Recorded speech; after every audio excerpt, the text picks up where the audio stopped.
बिस्मिल्लाहिर्रहमानिर्रहीम, अस्सलाम वालेकुम। कैपिटल टॉक में खुशामदेद।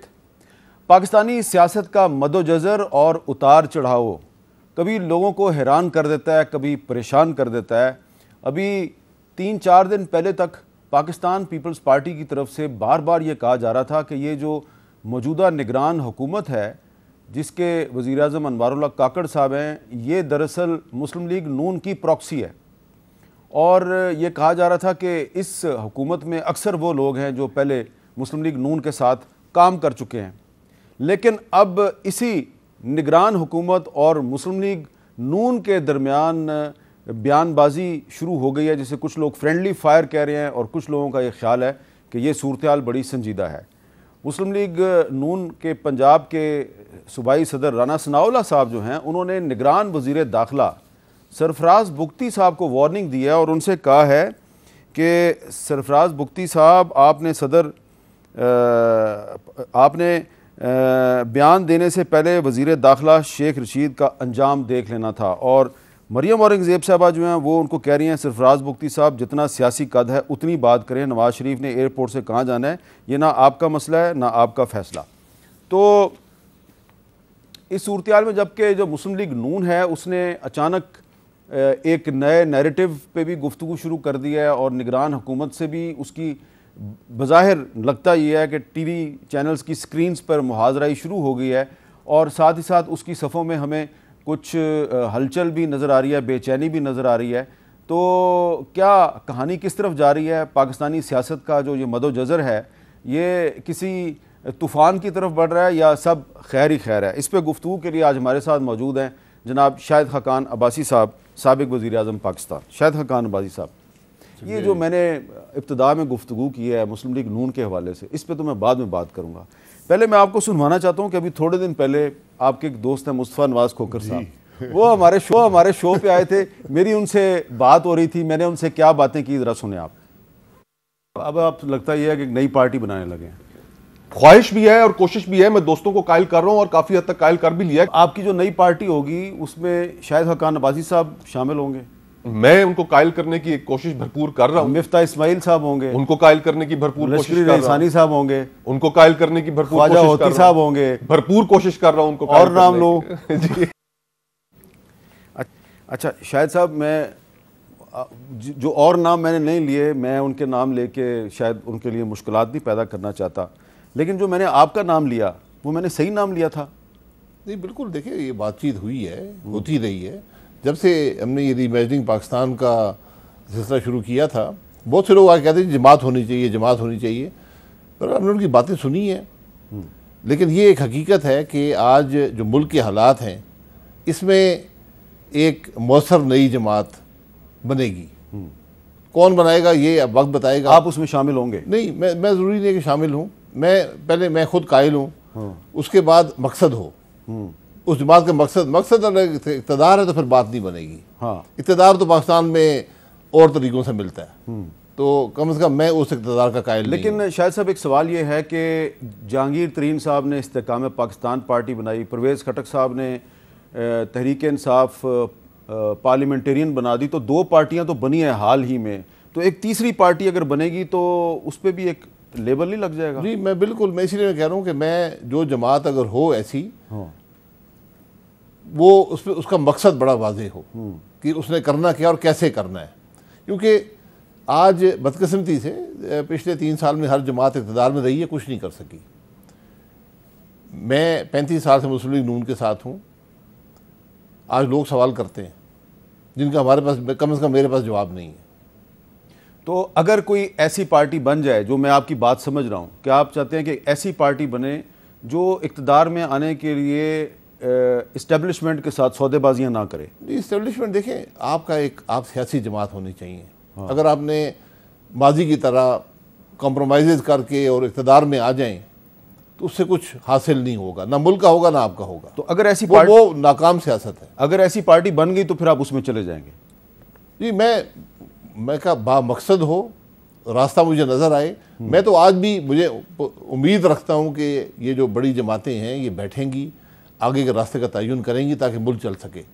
आज बात मुल्क की है, बात इक़्तिदार की नहीं है, कुर्सियों की नहीं है, पार्टियों की नहीं है, बात मुल्क की है। अच्छा, आप आजकल जो गुफ्तगू कर रहे हैं तो उसमें आप अपनी पार्टी की भी कारकर्दगी के बारे में अदम इत्मीनान का इजहार कर रहे हैं, लेकिन कहा जाता है कि शहबाज शरीफ साहब की जो हुकूमत थी उसने तो पाकिस्तान को डिफ़ॉल्ट से बचाया, रियासत के लिए अपनी सियासत को कुर्बान कर दिया। तो आप उस हुकूमत की इतनी बड़ी कुर्बानी को क्यों नहीं ऑन करते? देखिए, ये बात मैं भी करता हूँ, जब मैं डिफेंड करता हूँ तो मेरे पास यही बात है कहने के लिए, लेकिन हकीकत भी आपके सामने है ना कि हम वो फैसले नहीं कर पाए जिसकी ज़रूरत थी। क्यों नहीं किए, मैं इसकी वजह मुझे मालूम नहीं है। अच्छा, लेकिन बहुत से फैसले, रिफॉर्म का कोई प्रोसेस हमने शुरू नहीं किया। 16 महीने बहुत लंबा अरसा होता है। ये बातें वो हैं जो आज हर शख्स कर रहा है। ये हमारी जमात के लोग हमसे करते हैं कि भाई आपने क्या किया, हमारा वोटर हमसे करता है, हमारा वर्कर हमसे करता है, उसका जवाब देना ज़रूरी है। लेकिन अगर मैं ये कहूँ कि जो शहबाज शरीफ साहब की हुकूमत थी, आप उसमें बज़ाहिर कैबिनेट में शामिल नहीं थे, लेकिन आप हुकूमत के सलाह मशवरों में शामिल थे, बल्कि कुछ सरकारी मीटिंग्स में आप बैठते थे, बल्कि सदारत भी कर रहे होते थे। जी बिल्कुल, मैंने कोशिश की। मैं इसीलिए कह रहा हूँ कि हम बहुत से फैसले कर सकते थे, हमने नहीं किए। उसकी वजह मुझे मालूम नहीं है। तो मैंने पहले 6-7 महीने जो मेरे बस में था, जो मेरी सोच थी या मेरी जो तजर्बा था, मैंने बड़ी कोशिश की, लेकिन मुझे फिर आगे रास्ता नज़र नहीं आया। फिर मैं पहले 6-7 महीने का मतलब ये है कि जब तक मिफ्ता इस्माइल वज़ीर ख़जाना थे तो आप हुकूमत के साथ थे, जब उनको हटाया गया तो आप दूर हो गए? नहीं, ऐसी कोई बात नहीं है। मैं डार साहब के साथ भी ECC में भी मीटिंग अटेंड करता रहा हूँ, लेकिन मुझे जो रफ्तार थी फैसलों की और जो सोच और फिक्र थी वो नज़र नहीं आई। अच्छा, अगर हम उससे थोड़ा पीछे चले जाएं, जी 2017-18 में चले जाएं, जब आप खुद वज़ीर आज़म थे, तो बतौर वज़ीर आज़म जो आपकी कारकर्दगी थी उस पर मुस्लिम लीग नून फ़ख्र कर सकती है? देखिए, मेरा एक बड़ा लिमिटेड मैंडेट था, एक टूटी हुकूमत थी, मैंने उस तसलसल को आगे बढ़ाना था। तो मैं जज नहीं करता, उसको लोग जज कर लें। बतौर एक सहाफ़ी के जो उस दौर का ऐनी शाहिद है, मैं अगर आपसे पूछूं कि ये आजकल सुप्रीम कोर्ट ने कहा है कि दोबारा हम ये फैज़ाबाद धरना केस जो है, इसकी जो रिव्यू पिटीशन हैं इनको हम सुनेंगे, तो ये जब फैज़ाबाद धरना हुआ और फिर एक वो जो मशहूर ज़माना है एक रिटन एग्रीमेंट हुआ, तो आप उस वक्त वज़ीर आज़म थे और उस एग्रीमेंट पे जिस पे जनरल फैज़ के भी दस्तखत थे, आपकी हुकूमत के एक वज़ीर जो हैं उनके भी दस्तखत थे, तो आप उस धरने को और उस धरने के ख़ात्मे के लिए जो वो रिटन एग्रीमेंट हुआ, इस्टेब्लिशमेंट भी उसमें शामिल, आप उसको ऑन नहीं करते? मेरी हुकूमत ने साइन किया है। तो आप कुछ बताएंगे कि ये क्या ज़रूरत पेश आई थी कि आपके वज़ीर दाखिला को और ISI के DGC को दस्तखत करने पड़ गए? ये अदालत बुलाकर पूछ ले, मैं जवाब दे दूंगा। वजारतें अदालत बुलाकर पूछ ले। अदालत? हाँ, आप इसमें कौन सा जुर्म हुआ है और किसने किया है, सारे हकाइक जो मेरे पास है मैंने ये इसलिए पूछा कि ये जो फैज़ाबाद धरना था इसके मीडिया पर बड़े मनफी असरात मुरतब हुए, क्योंकि जो काजी फाइज़ साहब की जजमेंट है अगर आप उसको गौर से पढ़ें तो उसमें कसूर सिर्फ एक TV चैनल का नज़र आता है, लेकिन आपकी हुकूमत ने सारे TV चैनल्स पर पाबंदी लगा दी थी। जब TV चैनल का मुझे इल्म नहीं है क्या हुआ था, लेकिन इससे सिर्फ मीडिया की हद तक, मुल्क की भी हद तक हुई। अच्छा, चलें, ऐसा जिस मुल्क का दारुल खिलाफा ही मफलूज हुआ हो, वहाँ पर आने का रास्ता ही ना हो, तो क्या लोग उसके बारे में समझेंगे? यही तो शायद साहब मैं अर्ज़ कर रहा हूँ कि अगर हम काजी फाइज़ साहब की जजमेंट पढ़ें तो उन्होंने ये लिखा है कि ये सारा क्या हुआ जी, और उसमें उन्होंने नाम लिखा एक TV चैनल, इस TV चैनल ने सपोर्ट किया धरने वालों को, शेख रशीद ने सपोर्ट किया, एजाजुल हक ने सपोर्ट किया, PTI ने सपोर्ट किया, और उसके बाद उन्होंने 2 TV चैनल्स का नाम लिखा है, एक जियो का और एक डॉन का, कि इनके साथ ज़्यादती हुई, ये गैर एलानिया सेंसरशिप का शिकार हुए और बाद में फिर सारे मीडिया पर पाबंदी लगी। उसको ऑन किया आपकी इंफॉर्मेशन मिनिस्टर ने। ज़रा सुने जी, मैं वो क्लिप आज शाहिद साहब को सुनाना चाहता हूँ। आप लोगों के दिल भी जानते हैं कि उस दिन क्या हो रहा था और कुछ TV स्क्रीन्स के ऊपर क्या दिखाया जा रहा था, और जिस वक्त मैंने ये फैसला किया कि इसको बंद करना चाहिए, उस वक्त तमाम TV चैनल्स, मेरे पास रिकॉर्ड भी मौजूद है, लाइव ऑपरेशन दिखा रहे थे। लेकिन जैसे मैंने पहले कहा कि बहुत ही मुश्किल और तकलीफ दे फैसला था मेरे लिए, लेकिन मैंने पाकिस्तान के नेशनल इंटरेस्ट में ये फैसला किया। पाकिस्तान के नेशनल इंटरेस्ट में पाबंदी लगा दी तमाम TV चैनल्स पे। जो मरियम औरंगज़ेब साहबा का मौक़िफ़ है वो काजी फाइज़ साहब की रिटन जजमेंट की कंट्राडिक्शन है। उन्होंने सिर्फ एक TV चैनल को जिम्मेदार करार दिया। चलो देखें, ये तो बाद में फैसला जजमेंट लिखी गई ना, ये तो मौके की बात की है मरियम साहिबा ने। जो वजीर थी मेरी। अच्छा, अगर हमसे गलती हुई है हम उस गलती को मानते हैं, लेकिन उस वक्त ये फैसला था, ये फैसला हुआ है। आप उन दिनों में मीडिया से कितने खुश नहीं थे जाती तौर पर? नहीं, मैं मीडिया से कभी नाखुश नहीं हुआ। अच्छा, उसकी एक बड़ी वजह है मैंने आप जानते हैं वजह क्या है। मैंने शाहिद साहब का उन दिनों में इंटरव्यू किया था। शाहिद साहब वज़ीर आज़म थे। शाहिद साहब के क्या जज्बात थे मीडिया के बारे में बतौर वज़ीर आज़म, ज़रा सुने। उठ के आप अखबार पढ़ते हैं या नहीं पढ़ते? जी ये मैं नहीं कहूँगा, लेकिन मैं CNN और BBC जरूर देखता हूँ, 15 मिनट जी। अच्छा, ताकि दुनिया से आगाही हो जाती है। अच्छा, आप CNN और BBC जरूर देखते हैं, बहुत अच्छी बात है। पाकिस्तानी टीवी चैनल्स नहीं देखते आप? नहीं, पाकिस्तानी टीवी चैनल नहीं। हाँ। अच्छा, जो पाकिस्तान के टीवी चैनल्स हैं वो ना देखने की कोई खास वजह है? एक तो वक्त की कमी है, यानी मैं वक्त नहीं मिलता टीवी वगैरह देखने का, और दूसरा मैं दफ्तरी औकात में या दफ्तर के अंदर टीवी के होने का बड़ा सख्त मुखालिफ हूँ। अच्छा, बिल्कुल, कि दफ्तर में टीवी की कोई जगह नहीं। आपके प्राइम मिनिस्टर ऑफिस में टीवी की कोई जगह नहीं? नहीं, दफ्तर हमने हटा दिए टीवी। तो हमने दिखा भी दिया कि टीवी चैनल की वहाँ पे जगह नहीं, लेकिन आप जी, तो मैं यही कह रहा हूँ कि अगर 12 घंटे आप दफ्तर में काम करें, 10-12 घंटे, 6-8 घंटे आप सो लें, कुछ खाना वाना भी खाएं, तो टीवी की जगह फिर नहीं। लेकिन आपने बड़े ही खूबसूरत पिराए में, क्योंकि आप बड़े तजुर्बाकार सियासतदान हैं, आपने कहा CNN और BBC जो है वो देख लेता हूँ, पाकिस्तानी टीवी चैनल नहीं देखता। उससे लग रहा था कि आप भी काफ़ी थोड़े से आप को प्रॉब्लम थी पाकिस्तानी टीवी चैनल। मुझे कोई प्रॉब्लम नहीं है। ये मैं सर इसलिए पूछ रहा हूँ शाहिद साहब कि अगर आप समझते हैं कि इस वक्त पाकिस्तान में सूरत हाल वो नहीं है जो होनी चाहिए, तो इस वक्त मीडिया को भी बहुत से मसाइल का सामना है। आपको है, बिल्कुल है, बिल्कुल है। तो वो आपके दौर में भी थे, आप वज़ीर आज़म थे, हम पर पाबंदियाँ लगी, फिर तहरीक इंसाफ की हुकूमत आई, फिर पाबंदियाँ लगी, तो अभी भी वही तकरीबन तसलसल चल रहा है और इंसानी हुकूक की भी वही सूरत हाल है। तो आप अगर समझते हैं कि एक नई पॉलिटिकल पार्टी आएगी, तो ये जो पाकिस्तान के आइन में इंसानी हुकूक और फ्रीडम ऑफ एक्सप्रेशन के लिए जो ज़मानतें दी गई हैं, क्या वो पार्टी उनको बहाल रखेगी? ये हर पार्टी के लिए लाजिम है जी। कोई पार्टी जो ये जमहूरी हो और आइन के मुताबिक काम करे, उसके पास कोई चॉइस नहीं है। हमारे मुल्क में एक ये रवाज बन गया है कि मीडिया को ये बताएं, मीडिया से ये कहलवाएं, मीडिया से ये करवाएं, ये ना करवाएं। ये बदकिस्मती है। ये पुरानी बातें थीं, ये दुनिया में ख़त्म हो चुकी हैं। हम आज भी, ये सेंसरशिप हुई ना, ये चीज़ें नहीं चलती, ये नहीं चलती। लेकिन मैं फिर गुजारिश करूँगा मीडिया से, हालांकि मैं टीवी बहुत कम देखता हूँ, कि आप सेल्फ सेंसरशिप का एक मेयार कर रखें। ठीक है। आप खुद जो यहाँ पर बातें करते हैं, आपका, ये मैं जियो को नहीं कह रहा, वो वही चैनल इंग्लैंड में नहीं दिखा सकता। हाँ, बिल्कुल। फैसले पे फैसले उसके खिलाफ हुए हैं। ये आपकी बात, कहीं खराबी तो है ना एक। और ये जब मैं प्राइम मिनिस्टर था, हमने बड़ी एक एंगेजमेंट रखी मालकान से भी और दूसरे लोगों से भी, और मरियम साहिबा ने भी। तो हमने यही कहा कि भाई आप एक खुद मेयार मुकर्रर कर लें कि कैसे आप अपने आप को सेल्फ सेंसरशिप का मेयार रखेंगे कि किसी की हद तक ना हो, किसी की बेइज्जती ना हो, किसी पर गलत इल्ज़ामात ना लगें। अच्छा, अब ये बताएं कि जो नवाज शरीफ साहब ने जो बात की है कि जनरल बाजवा और जनरल फैज़ हमीद और साकिब निसार और आसिफ सईद खोसा, इन लोगों का एहतसाब होना चाहिए, आपके ख्याल में उन्होंने दुरुस्त बात की है? देखिए, एहतसाब खराबी तो हुई है ना। एक ये आपके सामने धरने हुए, यहाँ पर डॉन लीक हुआ, पनामा लीक हुआ, यहाँ पर सुप्रीम कोर्ट ने फैसला दिया, एक चलती हुकूमत तोड़ दी 20,000 दरहम की डायरेक्टर फीस ना लेने पर, इलेक्शन चोरी हुआ, ये सब बातें हुई हैं। इनकी जड़ तक पहुंचने की ज़रूरत है। खराबियाँ तो यही है ना। ये खराबियाँ अगर हम दुरुस्त नहीं करेंगे, सबक हासिल नहीं करेंगे, फिर कैसे मुल्क आगे चलेगा जी। लेकिन दूसरा पहलू ये है कि अगर आप किसी शख्स का नाम लेते हैं, किस कानून के तहत कार्रवाई करेंगे? हाँ। फिर अगली बात यह है कि क्या आज मुल्क का सबसे बड़ा मसला ये है, अगर मेरी जमात ये समझती है, फिर मैं उस जमात के साथ हूँ, लेकिन हमें ज़रा बड़ी केयरफुल इन चीज़ों को देखना चाहिए।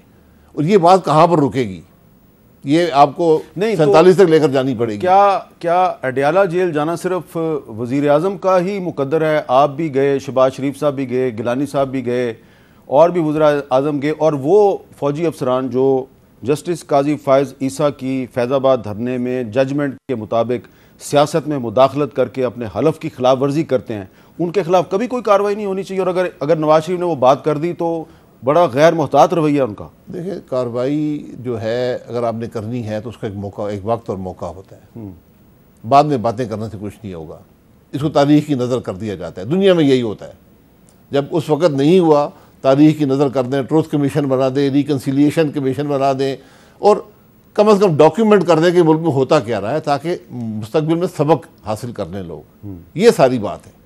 अब आप किसको पकड़ेंगे, कहाँ पकड़ेंगे, कैसे पकड़ेंगे, ये ज़रा मुश्किल काम। आप ये कौन से कानून के तहत? आप ये कह रहे हैं कि जो उन्होंने मौक़िफ़ बयान किया लंदन में बैठ के, वो पाकिस्तान की ग्राउंड रियलिटी से ज़रा डिफरेंट है। नहीं, ग्राउंड रियलिटी तो वो पहले भी गुजरांवाला में बयान कर चुके थे, ये कोई नई बात तो नहीं है जी। लेकिन मैं ये कह रहा हूँ कि क्या आज हम नैरेटिव पाकिस्तान मुस्लिम लीग नून का ये होना चाहिए या अवाम की तकलीफ के बारे में बात करनी चाहिए? आपके ख्याल में इकॉनमी बड़ा इशू है? इकॉनमी, लोगों की जो मुश्किलात हैं, मैंने पहले भी कहा है, एक आदमी 50,000 रुपया कमाता है, पूरी मेहनत करता है, उसने नौकरी हासिल की, पढ़ाई की, नौकरी, आज वो अपने बच्चों की कफालत नहीं कर सकता। ये उसका कसूर है या हमारा कसूर है जो इक़्तिदार में रहे हैं? लेकिन शायद साहब आप बिल्कुल सही बात कर रहे हैं, मैं आपसे 100% इत्तेफाक करता हूँ। लेकिन पाकिस्तान में रूल ऑफ लॉ भी तो एक मसला है, कानून सबके लिए बराबर होना चाहिए। मैं आज आपको एक तस्वीर दिखाता हूँ। ये एक साबिक वज़ीर ख़ारजा हैं जी, शाह महमूद कुरैशी साहब, साइफ़र केस में गिरफ्तार हुए हैं। इनको देखें अदालत में लाया गया है, हथकड़ी लगी हुई है जी, इनको हथकड़ी लगा के इनको लाया गया, आप ये देख रहे हैं। और एक सिंध का इलाका है खैरपुर के करीब, रानीपुर, वहाँ पे एक बच्ची जो है उसको कत्ल किया गया। उस कत्ल का जो मुलजिम है उसका नाम है जी फयाज शाह। फयाज शाह को कैसे लाया गया है अदालत में, ज़रा ये देखें। ये ना इसको हथकड़ी लगी हुई है और इसके हाथ में मोबाइल पकड़ा हुआ है, और शाह महमूद कुरैशी साहब को बख्तरबंद गाड़ी में लाया गया है, इसको नॉर्मल पुलिस जीप में लाया गया है। ऐसे लग रहा है कि ये जो है ना किसी कोई वीआईपी है और इसको उसमें लाया गया है वीआईपी अंदाज में। तो शायद साहब ये है वो चीज़।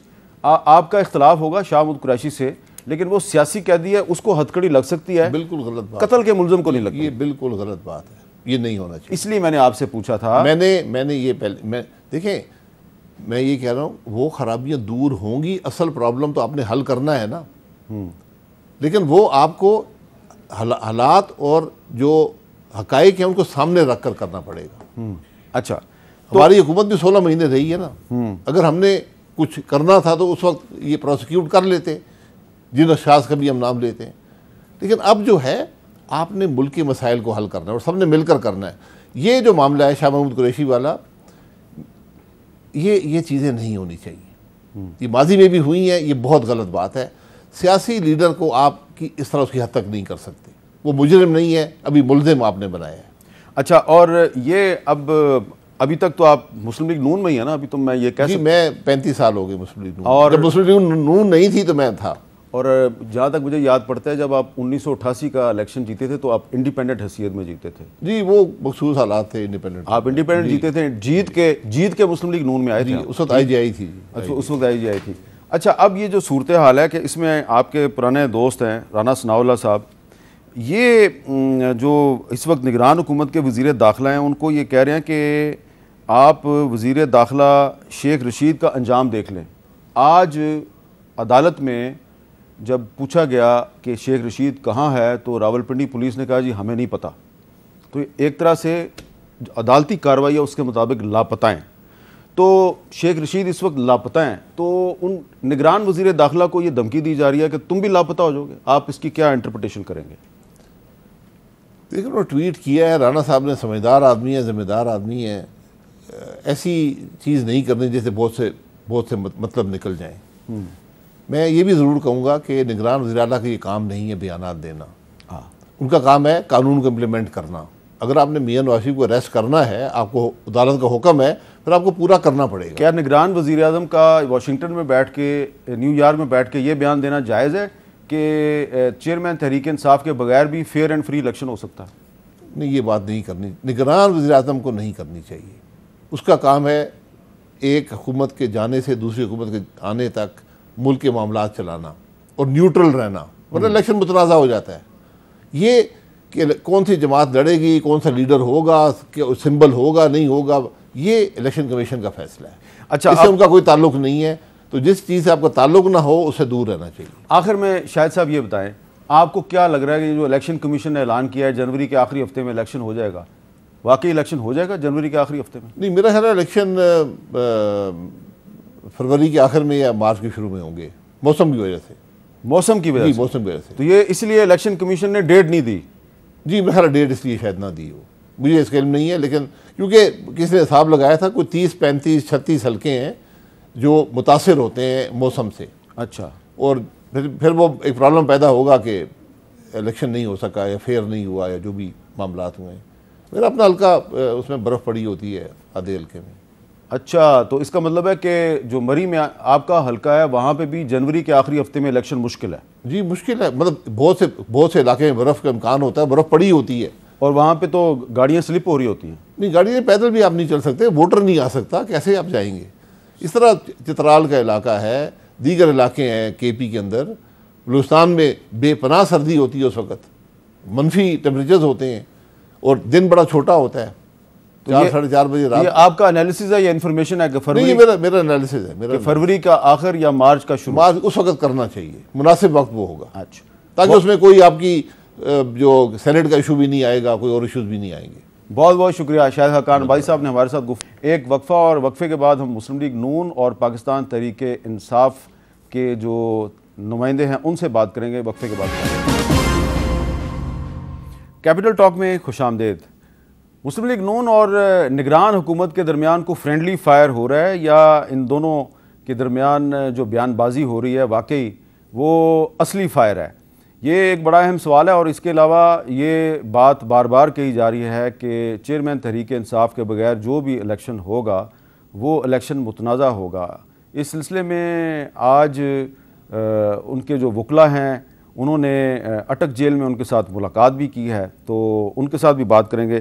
तो हमारे साथ यहाँ मौजूद हैं जनाब नईम हैदर पंचोता साहब जो तहरीक इंसाफ के वकील भी हैं और कानूनी तर्जुमान भी हैं। उन्होंने मुलाकात भी की आज चेयरमैन तहरीक इंसाफ के साथ। और लाहौर स्टूडियो में मौजूद हैं मियाँ जवेद लतीफ़ साहब, मुस्लिम लीग नून के सीनियर रहनुमा और साबिक़ वफाकी वज़ीर।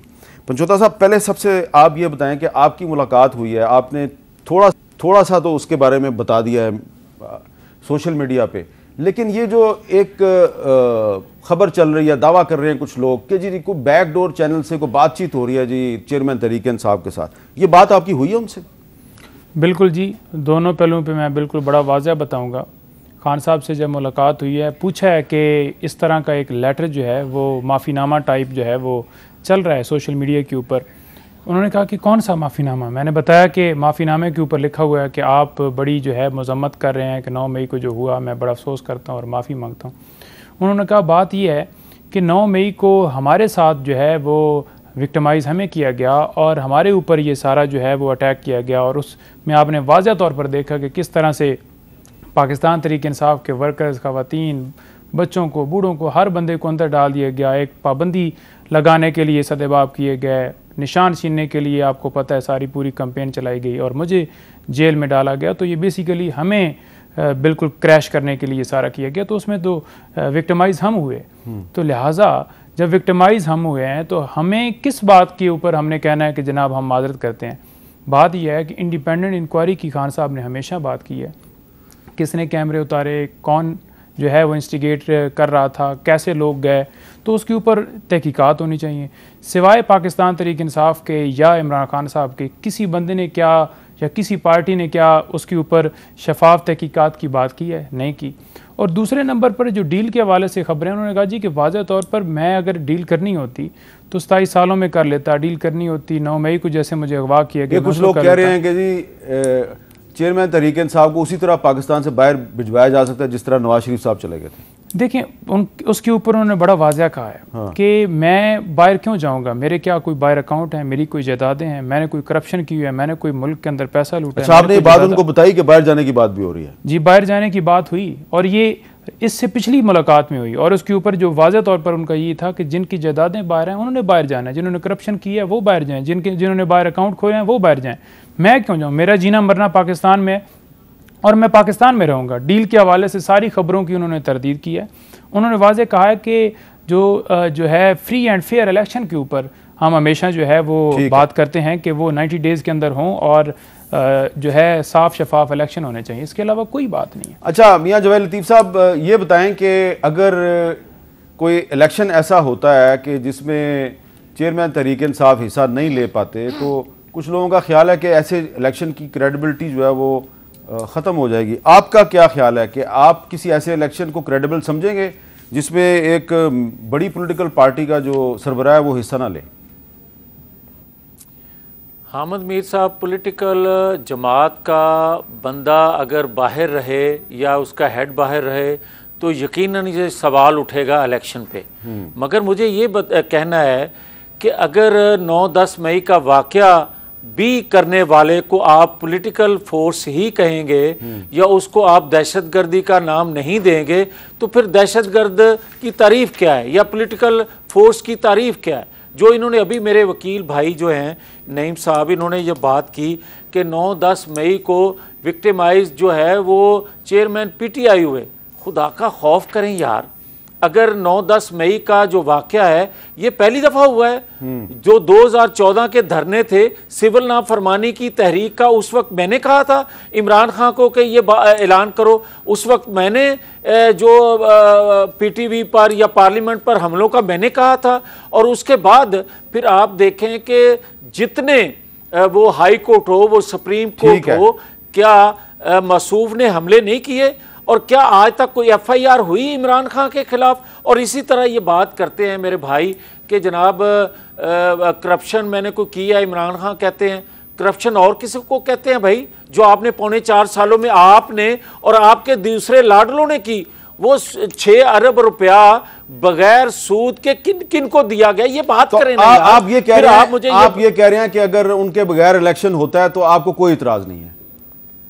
मैं ये कहना चाहता हूं कि हामिद मीर साहब, पॉलिटिकल फोर्सेस को इलेक्शन के अमल से बाहर नहीं रखा जाना चाहिए जिस तरह नवाज शरीफ को 3 बार रखा गया। मगर उस वक्त ये बात किसी ने नहीं की और ना कोई करता था।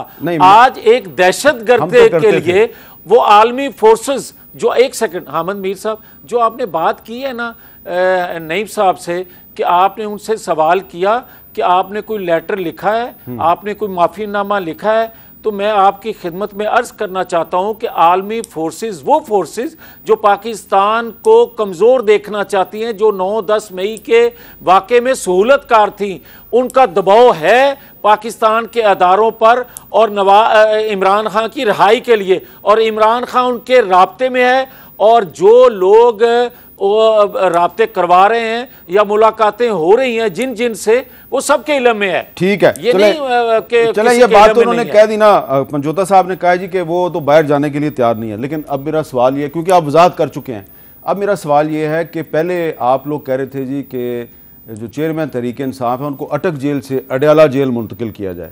अब जब इस्लामाबाद हाई कोर्ट ने ऑर्डर कर दिया तो अब एक नया मौक़िफ़ सामने आया कि नहीं जी हमें अटक जेल में रहने दें। ये चेंज क्यों हुआ मौक़िफ़?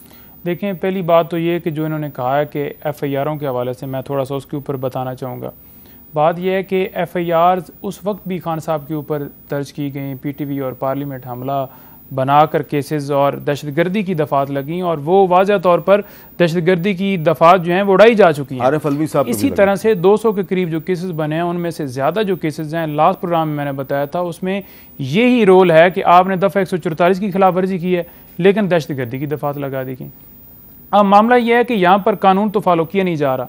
दूसरी जो मुलाकातों की बात ये कर रहे हैं, वहाँ पर एक साहब जो हैं वो एक जो है जमात के सरबराह हैं, वो बयान दे रहे हैं जनाब के वहाँ पर वीडियो जो है वो कैमरे लगे हुए हैं, वहाँ पर जो है वो उससे वाज़ह तौर पर नज़र आ रहा है कि वहाँ पर मुलाकातें होती हैं और वो माफ़ी मांग रहे हैं और बाहर जाना चाहते हैं।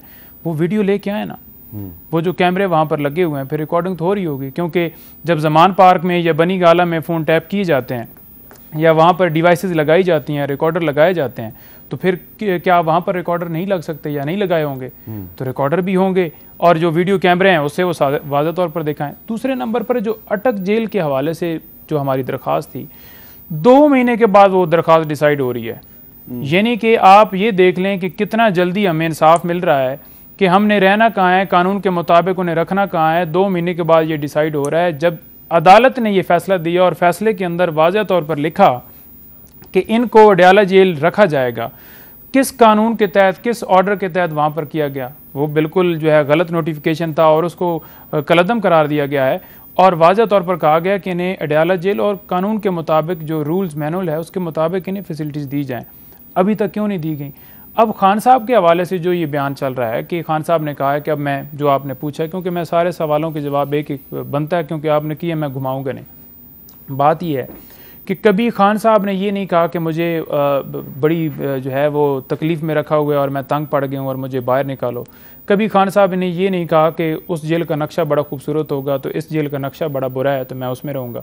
बात यह है कि उन्होंने हमेशा बात की है कि अगर सियासत के लिए जेल में रहा जाए तो अजाब है, और अगर आपका मकसद और आज़ादी के लिए आप कर रहे हो तो सियासत, जो जेल के अंदर कैद है, वो एक इबादत है। तो इबादत समझकर वो जो है अपना मिशन उन्होंने जारी रखा हुआ है। अच्छा, तो जवेद लतीफ़ साहब, मैं आपके पास अगला सवाल लेके आ रहा हूं, लेकिन एक वक्फे के बाद।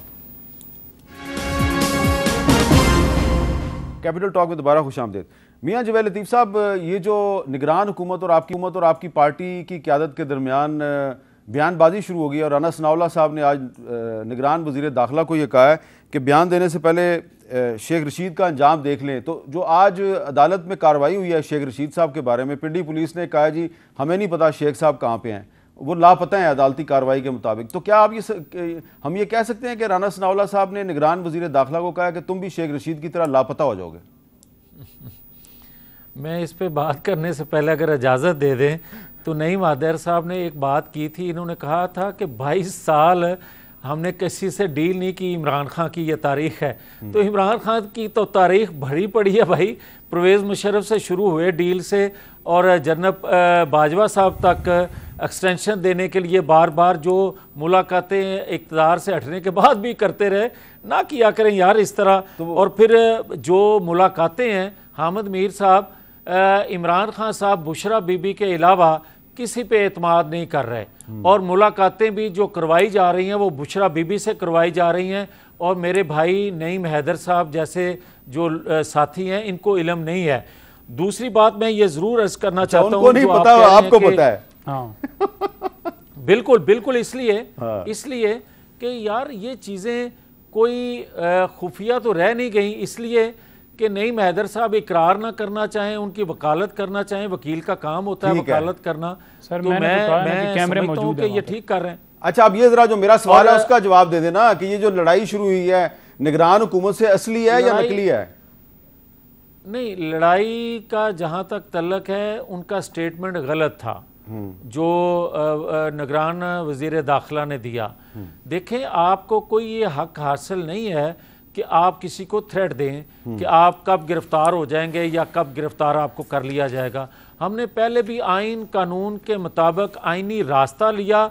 जब 21 अक्टूबर को नवाज शरीफ आ रहे हैं तो हम आइनी रास्ता ले रहे हैं, और अगर आइनी रास्ता नहीं लेंगे तो उसको हम फेस करेंगे, जो भी वो कोई हुकूमत वक्त करना चाहेगी। मगर इस तरह थ्रेट देना वो मुनासिब नहीं। तो जो निगरान वजीर दाखिला का बयान है गलत है, लेकिन निगरान वजीर आज़म ने जो बयान दिया कि चेयरमैन तहरीक इंसाफ के बगैर भी इलेक्शन फ्री एंड फेयर हो सकता है, वो ठीक है।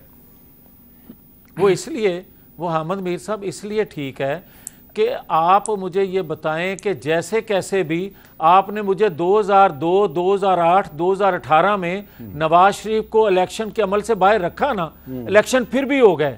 ठीक है, क्या नहीं हुए थे इलेक्शन? हो गए। और आज भी मैं ये बात कह रहा हूं कि नवाज शरीफ में और इमरान खान के केस में जमीन आसमान का फर्क है। ठीक है, वो दहशतगर्द नहीं था, वो पेट्रोल बम फेंकने वाला नहीं था, वो मुसल्लह जत्थे तैयार करने वाला नहीं था, वो आइन कानून की बालादस्ती के लिए एक पुरअमन जद्दोजहद करने वाला था। आज भी कर रहे हैं। अच्छा, अब जरा आपने रिस्पॉन्ड करना है जी। वो बुशरा बीबी का भी जिक्र कर दिया उन्होंने। देखिए, बात ये, मैंने पहले भी गुजारिश की है कि ये एक प्रोपेगेंडे हैं जो किए जाते हैं। कभी डायरी का जिक्र किया जाता है, कभी ये कहा जाता है कि वो किसी के साथ मिल रही हैं बाहर, कभी ये कहा जाता है जनाब के आप आ जाएं, आपने जो अंगूठियाँ और पता नहीं क्या क्या लिया है, और कभी उनके ऊपर तोशाखाना में नोटिस भिजवा दिए जाते हैं, और कभी नैब जो है कार्रवाई स्टार्ट कर दी जाती है, और फिर वही नैब जाकर ये कहती है कि हमें इनकी ज़रूरत नहीं है ना, हमने वारंट निकाले हुए।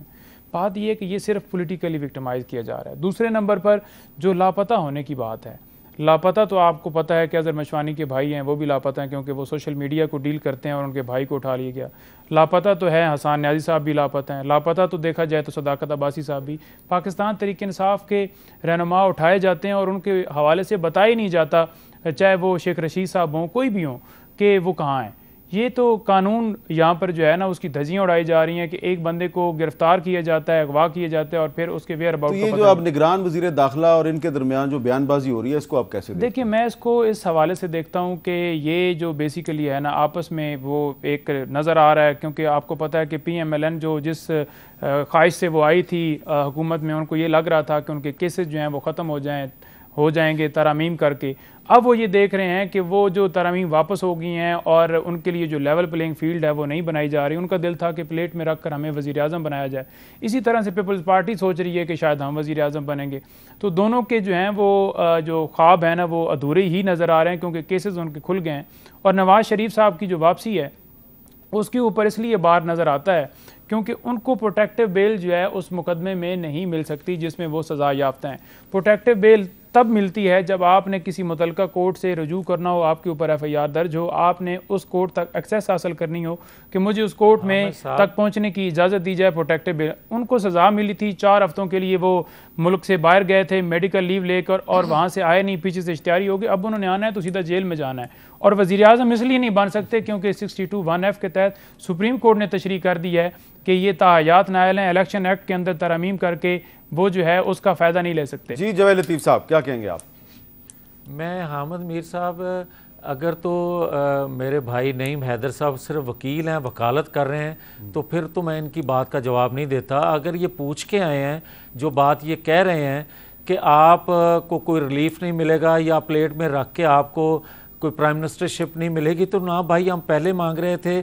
अगर आप इलेक्शन के ज़रिए कौम मुंतखब करती है तो वो तो आप एतराज़ नहीं कर सकते। जहाँ तक आपका ये कहना है कि केस खुल गए हैं, आप एतमाद कर लेंगे, आपके मुंह से अदालतों से इंसाफ या नाइंसाफ़ी की बातें अच्छी इसलिए नहीं लगती कि 16 माह में जो कुछ आपके साथ सलूक हुआ है अदालतों की तरफ से उसको भुलाया नहीं जा सकता। और 4.25 साल जो हमने भुगता है उसको भी नहीं कौम भुला सकती जो आप करते रहे हैं। अच्छा, इसके बावजूद एक सवाल, एक छोटा सा सवाल, अगर आप बुरा ना मनाएं।